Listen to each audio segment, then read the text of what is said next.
Hello वालेकुम। आज का जो हमारा लीनियर अलजेब्रा का टॉपिक है वो है eigen values and eigen vectors. सबसे पहले आपको ये पता होना चाहिए कि आइगन वैल्यूज और आइगन वेक्टर्स होती क्या चीज़ है, और उसके बाद फिर हम उसे डिस्कस करेंगे कि उन्हें किस तरीके से फाइंड आउट किया जाता है। तो अगर मैं सबसे पहले आपसे बात करता हूँ आइगन वेक्टर्स की, तो हमारे पास यहाँ पर the values of the unknown variables, for example that is x1 x2 and x3, after finding out, for example मेरा आंसर आता है -1 0 and 3। तो x1 की वैल्यू हो गई -1, x2 की वैल्यू हो गई 0 और x3 की वैल्यू हो गई 3। तो this column vector is known as the eigen vector. उसे फाइंड आउट किस तरह किया जाता है वो अभी हम क्वेश्चन के जरिए, जो हमारा ये गिवन क्वेश्चन है इसके जरिए हम देखेंगे। लेकिन सबसे पहले ये समझ लें कि जो हमारी अननोन वेरिएबल्स होते हैं किसी भी इक्वेशन के अंदर, x1 x2 x3 या वेरिएबल y1 y2 y3 या कोई भी वेरिएबल किसी भी अल्फाबेट से डिनोट किया जा सकता है, तो उनके जो आंसर्स होते हैं तो उनको अगर हम इस तरीके से लिख दें तो हमारे पास एक आइगन वेक्टर कहलाता है। ठीक है, अब आइगन वैल्यूज क्या होती हैं, यहाँ पर सॉल्व करते हुए हम एक कांस्टेंट को इंट्रोड्यूस करवाते हैं जिसे कहा जाता है लैम्डा। तो lambda, the values of the lambda यानी कांस्टेंट जो हमारे पास होता है is known as the eigen values. तो पर्टिकुलर क्वेश्चन जो हमारे पास आज के लेक्चर में गिवन है, इसके अंदर हमने आइगन वैल्यूज और आइगन वेक्टर दोनों फाइंड आउट करने हैं। यानी इस गिवन क्वेश्चन के अंदर हमने values of the unknown variables find out करने हैं जिनको आइगन वेक्टर्स कहते हैं। और यहाँ इसी क्वेश्चन के अंदर ही हम लोग जो है लैम्डा को इंट्रोड्यूस करवाएंगे जो एज अ कांस्टेंट है।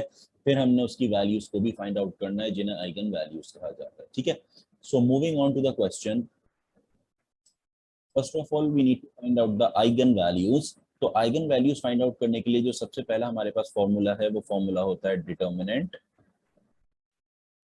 Lambda I minus A is equals to 0। इसमें हम चीजों को थोड़ा सा जो टर्म्स है इनको देख लेते हैं। Lambda is basically the constant, I is basically the identity matrix. Identity matrix आप सबको पता है कि हमारे पास आइडेंटिटी मैट्रिक्स में डायगोनल्स की वैल्यूज 1 होती हैं, बाकी जो हमारे पास माइनर डायगोनल्स होते हैं सबकी वैल्यूज 0 होती हैं। ठीक है, तो ये होता है आइडेंटिटी मैट्रिक्स, और ए हमारे पास है जो गिवन मैट्रिक्स हमारे पास ये मौजूद। सही है, अब हमने इस फॉर्मूले के जरिए अपनी लैम्डा की वैल्यूज यानी आइगन वैल्यूज कैलकुलेट करनी है। तो अगर हम सबसे पहले यहाँ पर lambda I minus A apply करते हैं, तो लैम्डा आई का मतलब ये है कि लैम्डा एज अ कांस्टेंट है, जब ये आइडेंटिटी मैट्रिक्स के साथ मल्टीप्लाई होगा तो डायगोनल की जो वैल्यूज हैं 1 उनसे मल्टीप्लाई होके ये हमें लैम्डा और लैम्डा दे देगा, बाकी रिमेनिंग टर्म्स मल्टीप्लाई होकर हमें 0 और 0 दे देगा, लाइक दिस। तो ये हमारे पास आ गया लैम्डा आई माइनस, इसमें से करना है मैट्रिक्स ए। मैट्रिक्स ए क्या है, 0 1 1, सिमिलरली 0 2 0, देन -2 1 एंड 3। ये हमारे पास हो गया। और जब हम इसे सॉल्व करेंगे तो हमारे पास यहाँ पे जो मैट्रिक्स बन जाएगा वो मैट्रिक्स हमारे पास है लैम्डा आई माइनस ए का जो मैट्रिक्स आ गया वो हमारे पास आ गया इज इक्वल्स टू लैम्डा 0 2, क्योंकि ये नेगेटिव और ये negative will become positive, then -1 lambda -2 -1, then -1 0 and lambda -3। ये हमारे पास बन गया लैम्डा आई माइनस ए। अब ये क्योंकि आपके पास जो है लैम्डा आई माइनस ए ये 0 के बराबर आपने करना है, तो आप इसे लिख सकते हो like this, lambda -1 -1 0 lambda -2 0 2 -1 lambda -3 which is equals to 0।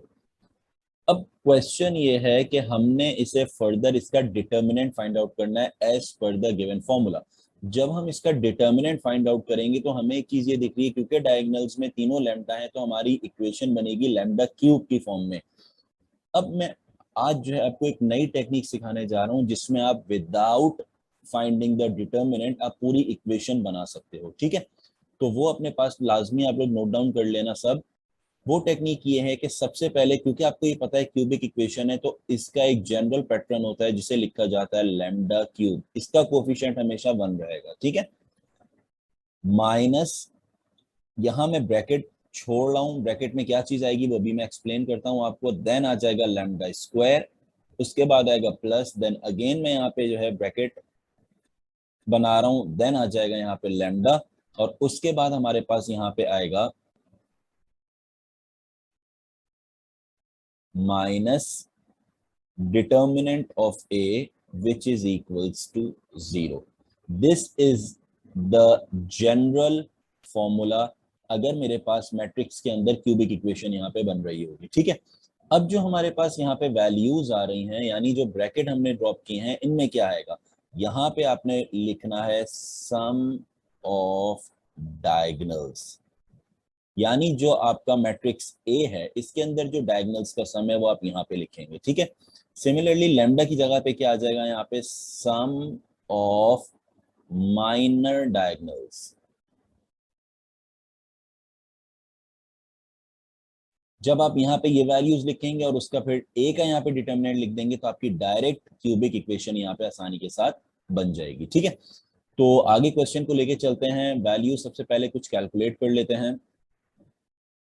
अच्छा, सबसे पहले हम लोग निकालते हैं सम ऑफ द डायगोनल्स। तो यहाँ पे हम कैलकुलेट कर रहे हैं सम ऑफ द डायगोनल्स की values. Sum of the diagonals का मतलब यह है कि अगर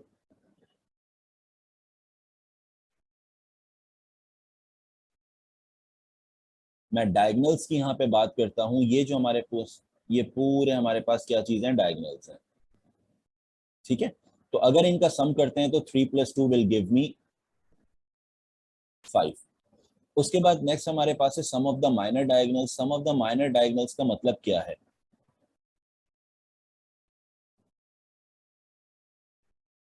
सम ऑफ द माइनर डायगोनल्स का मतलब ये है कि आपने डायगोनल्स की वैल्यूज ड्रॉप करनी है। फॉर एग्जांपल अगर मैं बात करता हूं इस जीरो की, दिस जीरो, तो जस्ट लेफ्ट दिस रो और इस कॉलम, इन दोनों को आपने ये छोड़ देना है। अब आपके पास जो रिमेनिंग आ जाएगा वो क्या आ जाएगा यहाँ पर, अगर मैं ये वाली कॉलम और ये वाली रो छोड़ देता हूं तो मेरा जो बना term that is 2 1 0 and 3, 2 1 0 and 3, ठीक है। इसको जब हम लिखेंगे तो ये हमारे पास यहाँ पे क्या हो जाएगा, 3 into 2 is 6 and 0 minus 1 is, ये खत्म हो जाएगा, 0 1 is 0। तो ये आपके पास आ गया फर्स्ट। अब मैं बात करता हूं आपके पास सेकंड की। सेकंड के लिए हम क्या काम करेंगे, सिमिलरली सेकंड डायगोनल हमारा कौन सा है, सेकंड डायगोनल हमारे पास वैल्यू जो है वो क्या है, 2।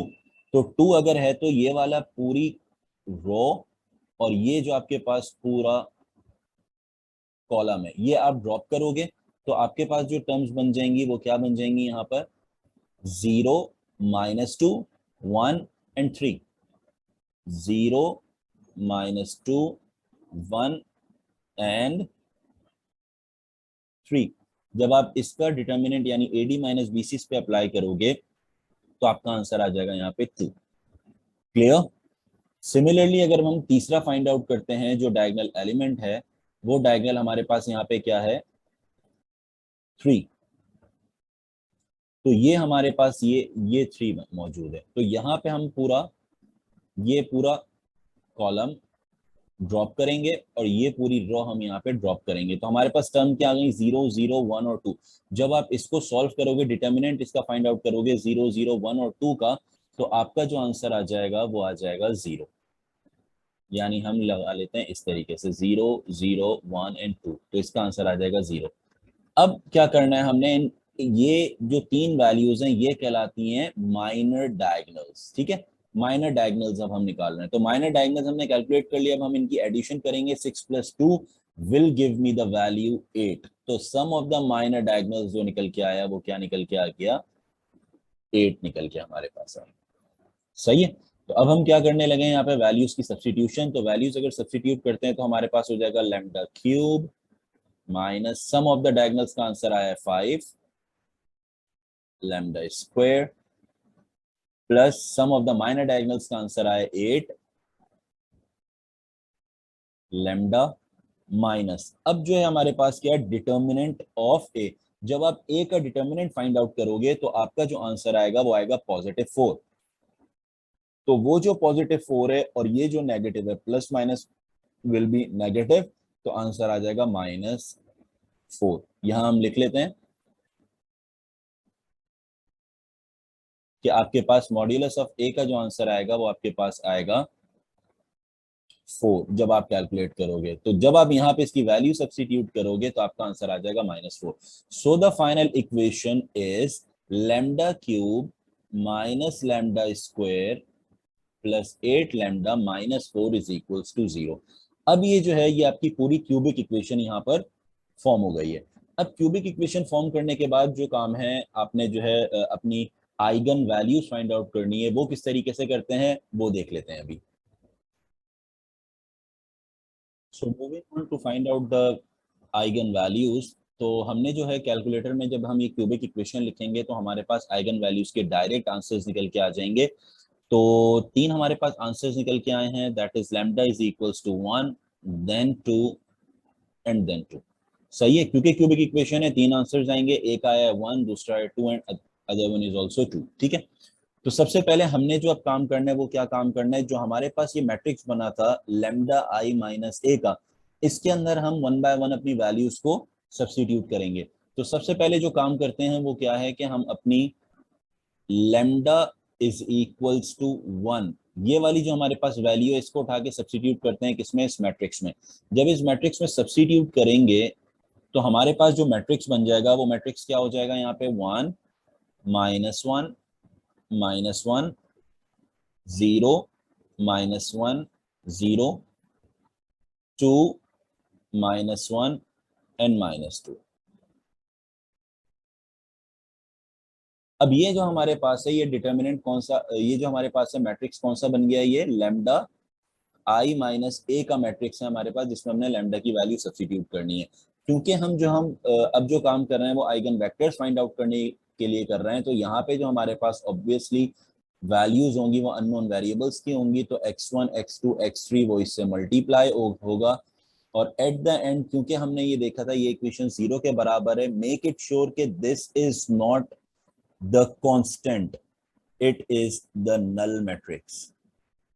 ठीक है, क्योंकि मैट्रिक्स कभी भी किसी कांस्टेंट नंबर से इक्वेट नहीं हो सकता, मैट्रिक्स को हमेशा उसी के पैटर्न पे इक्वेट करवाया जाता है। तो ये बेसिकली आपके पास नल मैट्रिक्स है, जिसकी वैल्यूज मेरे पास यहाँ पर जो है वो क्या है, 0 0 एंड 0।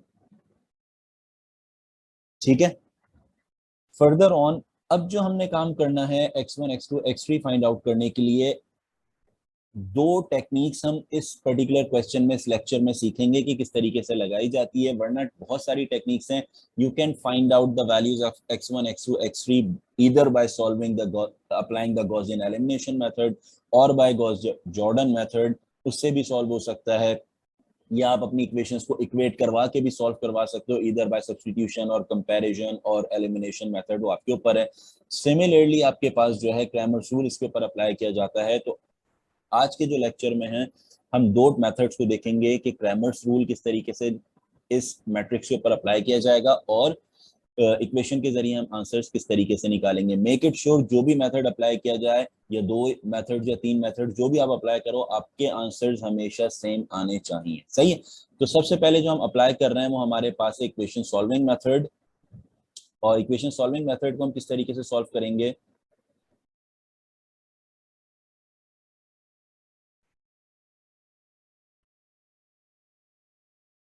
इक्वेशन सॉल्विंग के अंदर हम इसे किस तरीके से लिखेंगे। सबसे पहले हमारे पास यहाँ पे जो आ जाएगा वो क्या आ जाएगा, जब हम मल्टीप्लाई करेंगे, मल्टीप्लाई किस तरीके से होता है, बाय रो एंड कॉलम, ये मल्टीप्लिकेशन होगी। तो हमारे पास जो वैल्यूज आ जाएंगी, इक्वेशन बन जाएगी वो क्या बन जाएगी, x1 plus 0 x2 plus 2 x3 is equals to 0। ये फर्स्ट इक्वेशन आ गई। सेकेंड इक्वेशन आपके पास है -x1 -x2 and -x3 is equals to 0। अब तीसरी इक्वेशन फिलहाल लिखने की जरूरत नहीं है, इन दो इक्वेशन यानी फर्स्ट और सेकंड इक्वेशन से I can able to find out the values of x1 x2 and x3। 3। सही है, तो इसको जब हम सॉल्व करते हैं तो हमारे पास यहाँ पे जो टर्म्स आएंगी वो क्या हो जाएगी, ये positive x1 and negative x1 will cancel each other, तो ये हो गया कैंसिल। अब कैंसिल होने के बाद जो रिमेनिंग टर्म्स हमारे पास हैं वो क्या बच गई, -x2 and 2 plus 2 minus 1 is 1, so plus x3 is equals to 0. So I can write it x2 is equals to minus x3, negative negative will cancel each other, so x2 is equals to x3। ये हमारे पास आ गया। Since we all know that this is the homogeneous equation, homogeneous equations वो equations होती हैं जिसमें constants नहीं होते, सिर्फ और सिर्फ कोफिशिएंट विद द वेरिएबल्स होंगे और जो आंसर्स आपके पास हैं वो इक्वेट होंगे जीरो के साथ। सही है, तो क्योंकि हमारे पास होमोजीनियस इक्वेशंस है तो इनके दो आंसर्स आ सकते हैं, इधर आपके अननोन वेरिएबल्स के आंसर 0 0 0 आएंगे, या फिर आपके पास जो आंसर्स आएंगे वो फ्री वेरिएबल्स आएंगे, जिसे हम फ्री पैरामीटर्स भी कहते हैं, लाइक एस टी, कोई भी हम उसे वेरिएबल असाइन कर देते हैं। सही है, क्योंकि यहाँ पे आंसर 0 नहीं आ रहा है, वेरिएबल एक दूसरे से इक्वेट हो रहे हैं, तो x3 को अगर मैं फॉर एग्जांपल सपोज कर लेता हूं s, तो ऑटोमेटिकली यहाँ पे जो हमारे पास x2 है वो हमारे पास क्या बन जाएगा, क्योंकि वो x3 के बराबर है, it will also become s। और जब हम ये x3 और x2 की वैल्यूज उठा के फॉर एग्जांपल अगर मैं इक्वेशन 1 में सब्स्टिट्यूट करता हूं, तो इक्वेशन 1 हमारे पास क्या थी, x1 plus 2x3 is equals to 0, तो x1 का जो फाइनल आंसर आ जाएगा वो हमारे पास क्या आ जाएगा, -2s। तो तीन आंसर्स हमारे पास निकल के आ गए जो इन the form of free parameters या फ्री वेरिएबल्स हमारे पास हैं, x1 x2 x3 के, ये आंसर्स हमारे पास निकल के आ गए। सही है, तो अगर हम इसे कॉलम वेक्टर की फॉर्म में लिखते हैं तो ये आपके पास हो जाएगा like x1 x2 x3 which is equals to, s में यहाँ पे बाहर लिख लेता हूं तो हमारा जो आंसर आ जाएगा वो आ जाएगा -2 then 1 and 1। This is known as an eigen vector, ये कहलाता है आइगन वेक्टर। ठीक है, ये तो हो गई हमारी फर्स्ट टेक्निक जो हमने कहा था कि इक्वेशन सॉल्विंग से हम सीखेंगे। सेकंड हमारे पास है क्रैमर्स रूल। क्रैमर्स रूल को भी डिस्कस कर लेते हैं कि क्रैमर्स रूल के जरिए हम किस तरीके से अपनी वैल्यूज को, आइगन वेक्टर को हम कैलकुलेट कर सकते हैं। सही, तो but make it sure first कि आपके पास क्रैमर्स रूल कहाँ अप्लाई होता है। क्रैमर्स रूल सिर्फ और सिर्फ उन मैट्रिसेस पे अप्लाई होता है जिनका डिटर्मिनेंट का आंसर नॉन जीरो टर्म्स आएगा। अगर फॉर एग्जांपल इसका आंसर डिटर्मिनेंट का 0 आ जाता है तो we won't be able to apply the Cramer's rule on this matrix. सही है, तो क्योंकि अगर मैं इसे कैलकुलेट करता हूं तो इसका आंसर नॉन जीरो टर्म आएगी, तो मैं यहाँ पे आसानी के साथ अपना क्रैमर्स रूल अप्लाई कर सकता हूं। So moving on to the method Cramer's rule.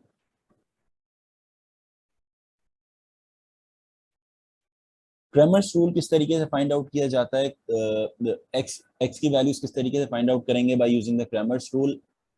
आप लिख लेंगे x1 is equals to minus x2 is equals to x3. This is the general pattern to write the values of the unknown variables x1 minus x2 is equals to x3। ठीक है, ये एक general pattern है। उसके बाद आपने क्या करना है, यहाँ पे डिवाइड। जब आप डिवाइड करोगे तो यहां पर अब आपने मैट्रिक्स बनाने हैं बेसिकली। अब ये मैट्रिक्स x1 के कैसे बनेंगे, x1 के मैट्रिक्स जब बनेंगे आप क्या काम करेंगे, यहाँ पर ये जो x1 है, x1 कौन सी टर्म है, this whole is x1, this is x2 and this is x3। तो आपने क्या करना है, x1 की जब बात करेंगे तो इस पूरे कॉलम को आप क्या कर दोगे, यहाँ पर इग्नोर कर दोगे। जब इस पूरे कॉलम को यहाँ पे इग्नोर कर दोगे और यहाँ पे इस रो को इग्नोर कर दोगे तो आपके पास जो टर्म्स आ जाएंगी वो टर्म्स आपके पास कौन सी आएंगी, वो टर्म आपके पास एक्सटेंड की आ जाएंगे। ठीक है, या फिर हम दूसरा मेथड भी अप्लाई कर सकते हैं, वो क्या है कि जो हमने यहाँ पे इक्वेशन, क्योंकि ये थोड़ा सा लेंदी हो जाएगा, इससे बचने के लिए हम ये काम कर लेते हैं, ये जो इक्वेशन सॉल्विंग का पैटर्न है, हमने दो इक्वेशंस अपने पास बना ली हैं, this is your first equation and this is your second equation. तो अगर x1 की बात करेंगे तो आप इस x1 को पूरे को इग्नोर करोगे, जब इस पूरे x1 को आप इग्नोर करोगे तो आपने x2 और x3 की टर्म्स अपने पास लिख लेनी है। ये आपके पास जरा इजीएस्ट मेथड है और शॉर्ट मेथड भी है। तो आप यहाँ पे लिख लेंगे 0, देन आप यहाँ पे लिखेंगे -1, उसके बाद आप लिखेंगे 2 और यहाँ लिखेंगे -1। तो this is your 2 and this is -1। Similarly x2 की जब बात होगी तो x2 के अंदर आप x2 की वैल्यूज को इग्नोर करोगे, x1 और x3 को लिखोगे तो ये हो जाएगा 1, देन आपके पास आ जाएगा 2, देन आ जाएगा -1 और ये आ जाएगा -1। सही है। और उसके बाद moving on to the third term, third आपके पास क्या है x3। जब x3 की बात होगी तो आप x3 की वैल्यूज को इग्नोर करोगे, x1 और x2 लिखोगे अपने पास। So it will be 1, -1, 0 and -1। So basically ये जो हमने दो इक्वेशंस बनाई हैं, ये दोनों इक्वेशंस जो हमारी हेल्पफुल हुई वो इक्वेशन सॉल्विंग के अंदर भी हेल्पफुल हो गई और क्रैमर्स रूल में भी हमारे पास हेल्पफुल यहाँ पर हो गई। सही है। तो अब हम जब इसे फर्दर ऑन सॉल्व करेंगे तो हमारे जो x1 के आंसर्स आएंगे after finding out the determinant of 2/2 matrix, तो x1 का आंसर आ जाएगा 2 is equals to -x2 upon 1 is equals to x3 upon -1। तो अब हम अगर इसे लिखते हैं तो ये हो जाएगा x1, x2 और x3 की वैल्यूज जो हमारे पास यहाँ पे किस तरीके से लिखी जाएंगी। 2, x1 की वैल्यू है 2, प्लस माइनस -1 x2 की वैल्यू हो गई और -1 हो गई x3 की वैल्यू। ठीक है। अब हम अगर यहां से x1, x2 और x3 यहां से अगर मैं नेगेटिव साइन कॉमन ले लेता हूं तो ये क्या आ जाएगा आपके पास -2 दैट इज देन 1 और ये आ गया 1। तो ये जो आपके पास टर्म आई है, ये जो आपके पास कॉलम वेक्टर आया, this is known as the eigen vector. तो बेसिकली आपको क्या पता चला यहाँ पर कि हम दोनों मेथड्स के जरिए जो अपने आंसर्स कैलकुलेट करेंगे वो आंसर हमारे पास सेम निकल के आएगा। अब आपके पास पर्टिकुलर क्वेश्चन में ये रिक्वायरमेंट नहीं होती कि कौन सा पर्टिकुलर मेथड आपने अप्लाई करना है, जो मेथड आपको आसान लगे, इधर गॉसियन एलिमिनेशन या फिर Gauss Jordan equation solving, Cramer's rule, ये जो भी मेथड आपको आसान लगता है वो आप अप्लाई करो, बट मेक इट श्योर कि आपको वो मेथड बहुत अच्छे से आता हो। सही है। तो आज की क्लास के अंदर मैंने आपको दोनों मेथड सिखाया, इक्वेशन सॉल्विंग भी बताया, क्रैमर्स रूल भी बताया। बस आपने दोनों इक्वेशन, दोनों मेथड्स को अप्लाई करते हुए एक चीज ध्यान में रखनी है कि आपने सबसे पहले इक्वेशन बनानी है। जब दो इक्वेशंस आपकी बन जाएंगी, बननी तो तीन इक्वेशंस चाहिए थी लेकिन दो से हमारा जब काम हो सकता है तो तीसरी पे हम मूव ऑन नहीं कर रहा है। तो दोनों इक्वेशंस के जरिए हमने अपना वेरिएबल्स भी कैलकुलेट कर लिए by applying equation solving method, और क्रैमर्स रूल भी हमने इक्वेशंस जो बनी थी उससे ही क्रैमर्स रूल हमने फॉर्म किया और अपनी वैल्यूज हमने आइगन वेक्टर्स की कैलकुलेट कर ली। सही है। ये जो सारा का सारा काम हुआ वो हमारे पास लैम्डा 1 पे हुआ, लैम्डा इज इक्वल्स टू 1 पे हुआ, यानी जब आइगन वैल्यू हमारे पास 1 थी तो आइगन वेक्टर हमारे पास -2, 1 और 1 निकल के आ गए। मूविंग ऑन कि अगर हमारे पास जब लैम्डा की वैल्यू यानी आइगन वैल्यू 2 होगी तो फिर हमारे पास जो है आइगन वेक्टर क्या निकल के आएंगे। So now if the value lambda is equals to 2 in the given matrix, जो हमारे पास lambda I minus a is equals to 0 था, जब हम इसमें जो है lambda की वैल्यू 2 सब्स्टिट्यूट करते हैं तो हमारे पास जो मैट्रिक्स यहाँ पे फॉर्म होगा वो मैट्रिक्स क्या हो जाएगा, 2 -1 -1 0 0 0 then 2 -1 and -1। देन यहाँ पे जो हमारे पास आ जाएंगी वो क्या आ जाएंगी, values of x1, x2 and x3, और यहाँ पे आ जाएगा is equals to column vector 0 0 and 0 which is basically the null vector. सही है। सो मूविंग ऑन, सबसे पहले हम यहाँ पे जो है लास्ट टाइम हमने इक्वेशन सॉल्विंग मेथड पहले अप्लाई किया था, अब हम जो है क्रैमर्स रूल को अप्लाई करते हैं।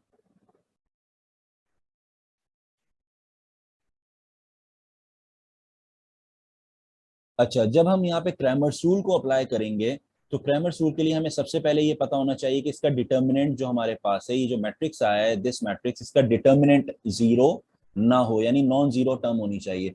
अब हम जब इसका डिटर्मिनेंट फाइंड आउट करेंगे तो डिटर्मिनेंट जो निकल के आएगा वो आ रहा है, मैट्रिक्स को नेम दे देते हैं m का। तो determinant of matrix m is equals to 0। जब ये 0 निकल के आया तो आप यहाँ पे क्या लिखोगे,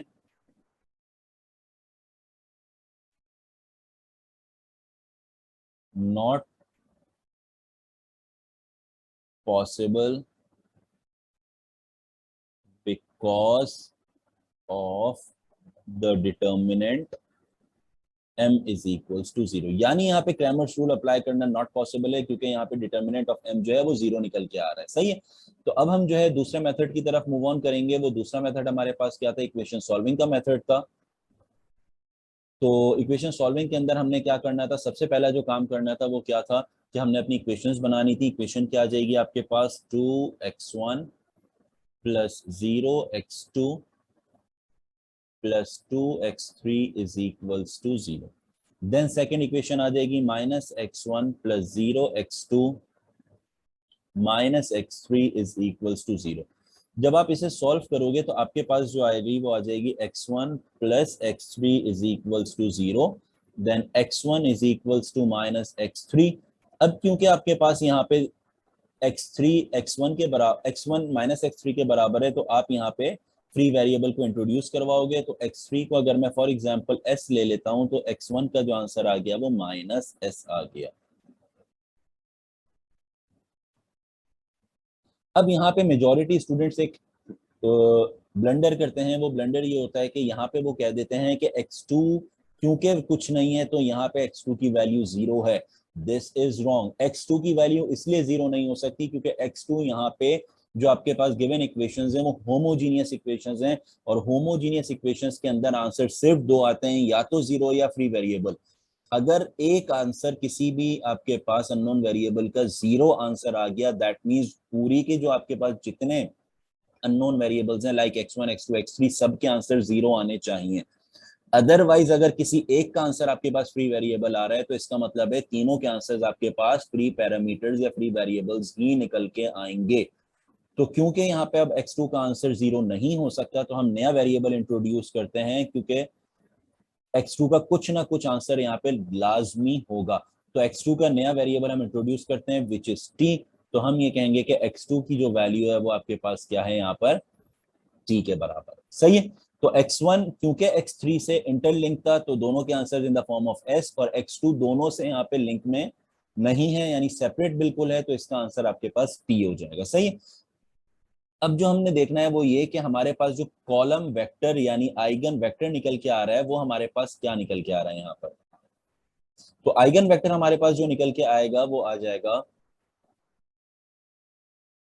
x1 x2 और x3 इज इक्वल्स टू,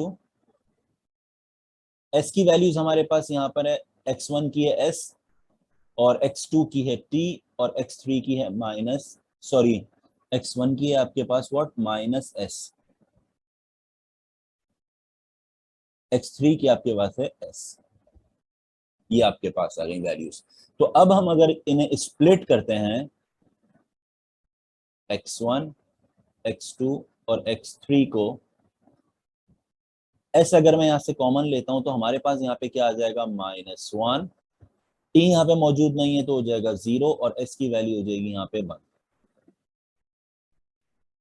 ठीक है। सिमिलरली t क्योंकि हमारे पास x2 की वैल्यू है तो यहाँ पे जो हमारे पास वो आएगा वो एडिशन में आ जाएगा, वो क्या आ जाएगा t, और सेकंड में हमारे पास क्योंकि यहाँ t नहीं है तो 0, नेक्स्ट में t है तो 1, और उसके बाद t नहीं है तो 0। तो यहाँ पर जो फाइनली आपके पास आए वो दो कॉलम वेक्टर्स निकल के आए। एक आपके पास था -1 0 एंड 1, और सेकंड जो आपके पास था वो था 0 1 and 0। These two column vectors are known as the eigen vectors.